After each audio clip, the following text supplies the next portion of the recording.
Good Friday incident in Barangay Inarawan, Puerto Princesa City that resulted to the death of 3 persons, two police personnel and 1 personnel of the Bureau of Corrections.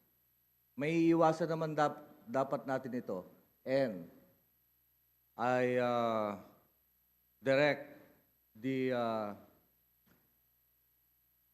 respective investigators, the CIDG, as well as the Directorate for Investigation Detective Management to fully investigate this senseless loss of life.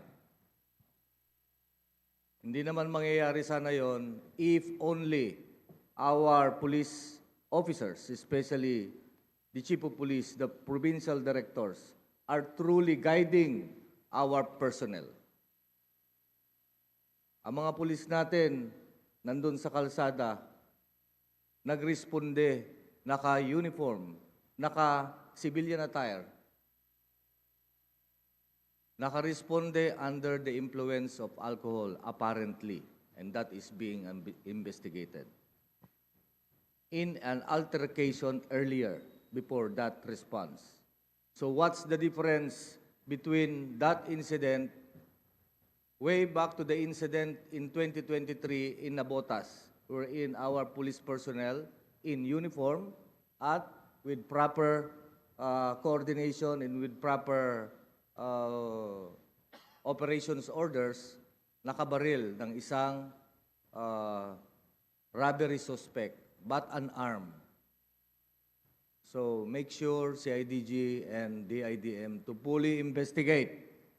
We do not cover up, we do not whitewash. Panagutin natin ang dapat managot.